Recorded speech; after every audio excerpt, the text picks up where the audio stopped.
Assalamualaikum warahmatullahi wabarakatuh. Perkenalkan, nama saya Ahmad Jairullah, NPM 17640147, Fakultas Teknik, Program Studi Teknik Sipil. Di sini saya akan menjelaskan tentang teknologi pengairan pasang surut. Mata kuliah pengairan pasang surut. Dosen pengajar Adi Surya, STMT. Pasang surut. Komponen teknologi. Tidak semua komponen teknologi dapat diterapkan sekaligus, terutama di lokasi yang memiliki masalah spesifik. Namun ada 6 komponen teknologi yang dapat diterapkan bersama. Pertama, varietas unggul baru yang sesuai di lokasi setempat. Lalu benih bermutu, tata air mikro, kemudian jumlah bibit 1-3 bibit per lubang dengan sistem tegel 25 cm x 25 cm atau sistem legowo 2:1 atau 4:1 atau dengan sistem tabela. Kelima, pemberian urea regano atau tabel dosis 200 kg per hektar. Penumpukan P dan K berdasarkan status hara tanah. Ameliorase lahan dengan memberikan 1-2 kapur pertanian karena pengelolaan hama terpadu.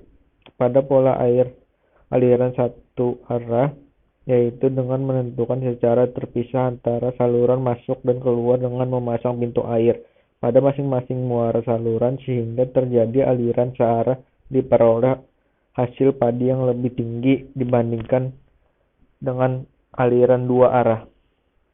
Pengelolaan tata air mikro merupakan faktor penting untuk memperbaiki kondisi tanah dan meningkatkan produktivitas lahan rawa.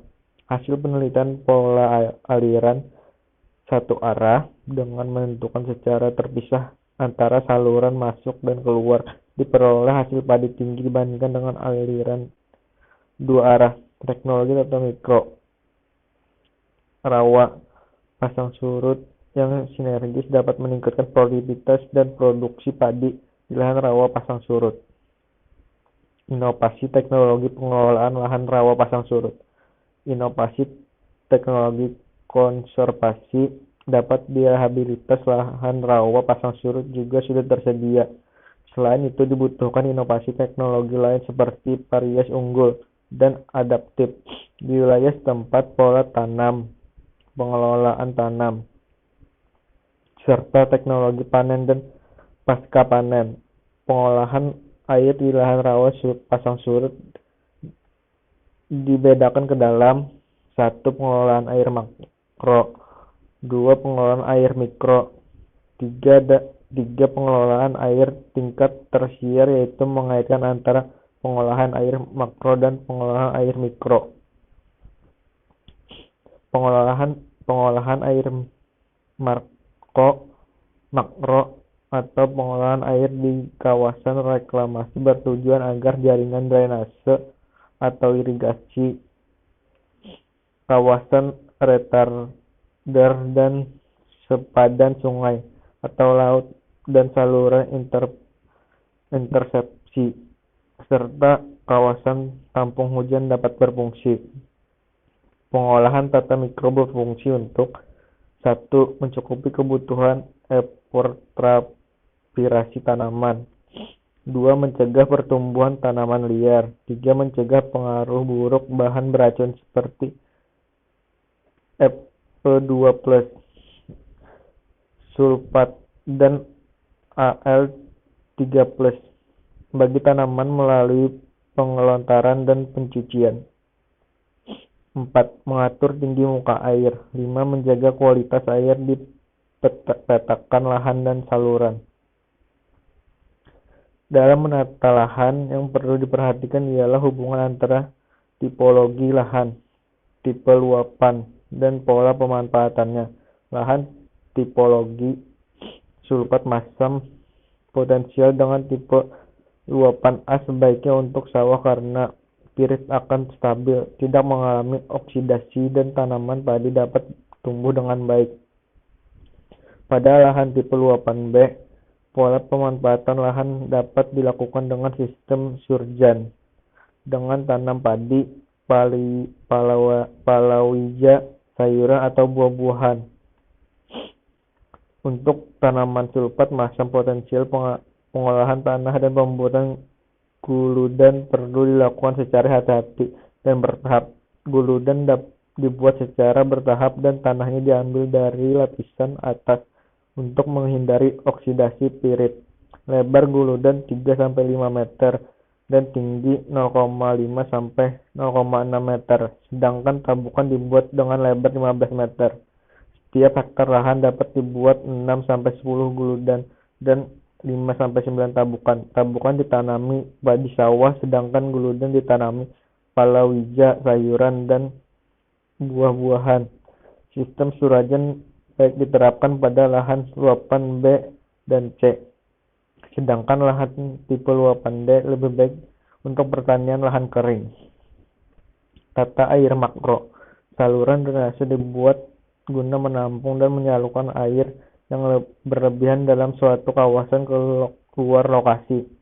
Sebaliknya, saluran irigasi dibuat untuk menyalurkan air dari luar lokasi ke suatu kawasan untuk menjaga kelembapan tanah atau mencuci senyawa-senyawa beracun. Kemudian diperlukan waduk retarder atau check dam, yaitu waduk yang dibuat di lahan rawa, lebak, atau pemeliharaan. Fungsi waduk ini menampung air musim hujan, mengendalikan banjir, dan menyimpan untuk disalurkan musim kemarau. Dalam pengolahan air, juga diperlukan saluran interpelasi dan berfungsi untuk menampung aliran permukaan dari lahan kering di atas lahan rawa. Letak pada perbatasan antara lahan kering dan rawa, saluran ini sering dibuat cukup panjang dan lebar sehingga menyerupai waduk panjang. Apabila kelebihan air akan disalurkan melalui bagian hilir ke sungai sebagai air irigasi. Model pengembangan pertanian lahan rawa pasang surut. Komponen teknologi Alsintan varietas unggul disertai pemupukan berimbang dapat menjadi alternatif perbaikan sistem usaha tani yang ada. Untuk beberapa kasus dapat diterapkan sistem integrasi padi ternak, terutama sapi, ayam, dan itik, atau dikombinasikan dengan ikan, serta pengembangan sumber daya lokal. Rekomendasi inovasi teknologi untuk meningkatkan produksi padi lahan rawa pasang surut meliputi penggunaan Alsintan, penataan atau perbaikan tata air mikro, varietas unggul, ameliorasi dan pemupukan berimbang dan tepat waktu. Peningkatan indeks pertanian menjadi 200 dan pengembangan sistem integrasi tanam ternak untuk optimalisasi pemanfaatan lahan dan keberlanjutan sistem usaha tani di lahan rawa pasang surut. Balit Bakhtan telah menyusun model pengembangan lahan rawa pasang surut yang implementasinya dilaksanakan bersama pemerintah daerah. Model tersebut bertujuan meningkatkan indeks pertanian, produktivitas, dan mutu produk. Secara ringkas, model tersebut terdiri atas beberapa komponen, yaitu inovasi teknologi, inovasi kelembagaan, dukungan Pemda, pendampingan dan penyuluhan, serta lembaga keuangan dan pemasaran. Inovasi kelembagaan meliputi kelembagaan produk, kelembagaan penyuluhan dan pendampingan, serta kelembagaan pemasaran. Teknologi tata air di lahan gambut untuk budidaya pertanian. pengelolaan lahan gambut harus dilakukan secara hati-hati dan terencana dengan baik agar tidak terjadi kerusakan. Karena pemulihan lahan gambut yang rusak membutuhkan waktu yang lama. Pengelolaan lahan rawa gambut untuk pertanian hendaknya diutakkan pada area lahan gambut yang telah mengalami kerusakan, namun memiliki potensi pemanfaatan yang tinggi dengan batas kedalaman tidak lebih dari 1 meter. Kegiatan pertanian dengan membuka lahan baru, apalagi masih berhutan, harus dihindari. Pengelolaan air merupakan kunci keberhasilan dalam budidaya pertanian di lahan rawa pasang surut atau gambut.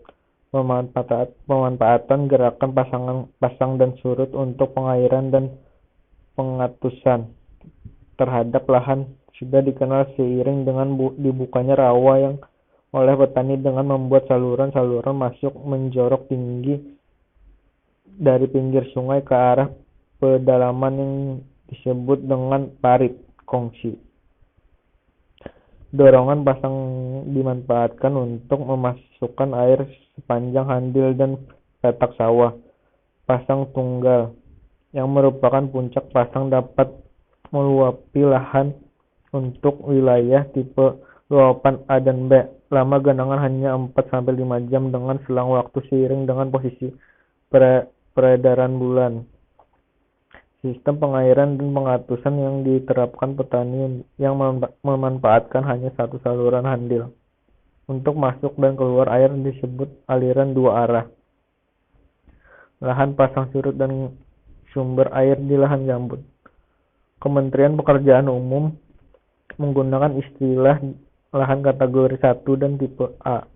Selanjutnya kategori tipe 2 dan 3 dan 4. Untuk tipe B, C, dan D, batasan yang dimaksud dengan tipe luapan A, B, C, dan D adalah sebagai berikut. Tipe A, wilayah pasang surut yang selalu mendapat luapan pasang baik pasang tunggal maupun pasang ganda, serta mengalami pengatusan secara harian. Wilayah tipe luapan ini meliputi pesisir pantai dan sepanjang tepian sungai. Tipe B, wilayah pasang surut yang mendapat luapan hanya saat pasang tunggal, tetapi mengalami pengatusan secara harian. Wilayah tipe luapan ini meliputi wilayah ke pedalaman sejauh 50-100 km dari tepian sungai. Tipe C, wilayah pasang surut tidak mendapat luapan pasang yang mengalami pengatusan secara permanen. Pengaruh ayunan pasang diperoleh hanya melalui resapan dan mempunyai muka air tanah pada jeluk dari permukaan tanah. Tipe D, wilayah pasang surut tidak mendapat pengaruh ayunan pasang sama sekali dan mengalami pengatusan terbatas. Muka air tanah mencapai jeluk 50 cm dari permukaan tanah. Teknologi pengelolaan air di lahan gambut. Mengendalikan air tanah untuk keperluan budidaya. Artinya gambut tidak kering di musim kemarau dan tidak tergenang di musim hujan. Keadaan tersebut dicapai melalui upaya membuat pintu air yang dapat mengatur tinggi permukaan air lahan gambut sekaligus menahan air keluar dari lahan. Menempatkan keberadaan air di saluran sungai media budidaya ikan, mencuci asam organik dan asam non-organik serta senyawa lain bersifat acun terhadap tanaman dan suplai air segar untuk memberi oksigen. Air di parit dapat berfungsi sebagai sekat untuk mencegah terjadi kebakaran yang luas, sebagai transportasi sarana produksi dan hasil panen. Teknologi pengelolaan lahan air di lahan rawa adalah sistem parit atau handil tepi sungai, sistem saluran model garpu di lahan pasang surut. Teknologi irigasi. Irigasi bertujuan untuk memenuhi kebutuhan akar tanah untuk tumbuh dan berkembang terlebih pada kondisi kemarau di lahan kering. Irigasi didefinisikan sebagai suatu proses menyadap atau mengambil air dari sumber untuk keperluan pertanian guna memenuhi kebutuhan air di tanaman. Kebutuhan air tanaman. adalah sejumlah air yang digunakan untuk memenuhi kebutuhan evapotranspirasi tanaman agar dapat tumbuh normal. Air irigasi merupakan solusi dari air yang diperlukan untuk evapotranspirasi dan curah hujan efektif. Evapotranspirasi merupakan perwujudan dari aktivitas pemakaian air konsumtif oleh tanam pada suatu lahan yang digunakan untuk proses transpirasi diuapkan dari tanah dan permukaan air serta diintersepsi oleh tanaman. Pada periode tertentu saat musim kemarau, irigasi saluran buka cenderung kurang efisien karena akar tanaman hanya menyerap 10% air yang diberikan, sisanya terbuang melalui perkolasi, evaporasi, dan lainnya. Irigasi mikro memiliki keunggulan dibandingkan dengan teknologi pemberian air lainnya karena hemat air, memiliki laju aliran air yang rendah sehingga akar tanaman lebih efektif dan dalam menyerap air. Dapat diterapkan secara bersamaan dengan pemupukan serta dapat disesuaikan dengan topografi lahan pertanian. Penggunaan teknologi irigasi mikro dapat membutuhkan lahan yang luas dan dapat memanfaatkan sumber air yang tersedia di sekitar lahan. Teknologi irigasi mikro sesuai terapan pada lahan kering, berpasir, berbatu, atau sukar didatarkan. Langkah penghematan air ini lahan pertanian dapat dilakukan melalui teknologi ini tidak hanya dapat diterapkan lahan kering, tetapi juga diterapkan di daerah perkotaan.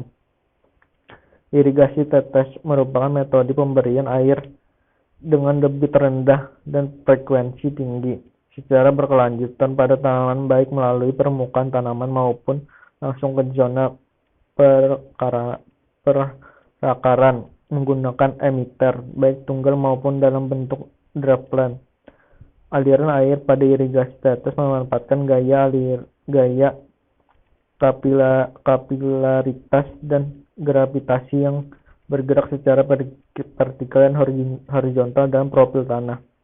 Irigasi tetes memiliki nilai efisiensi 80-95% dibandingkan dengan irigasi curah dengan permukaan. Pemberian air dalam volume kecil dan berkelanjutan melalui irigasi tetes bertujuan untuk menjaga kelembapan tanah dan terhindar dari kehilangan seperti perlokasi dan limpasan sehingga tersedia air bagi tanaman terpenuhi. Kesimpulan, potensi lahan rawa pasang surut di Indonesia cukup besar dan prospektif untuk dikembangkan sebagai sumber pertumbuhan produksi pangan.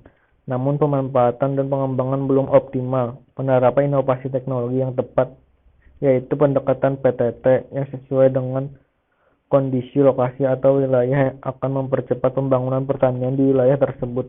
Pendekatan PTT bertujuan untuk indeks pertanaman, produksi, dan mutu produk yang akhirnya. Sekian penjelasan dari saya. Salah hilap mohon dimaafkan. Wassalamualaikum warahmatullahi wabarakatuh.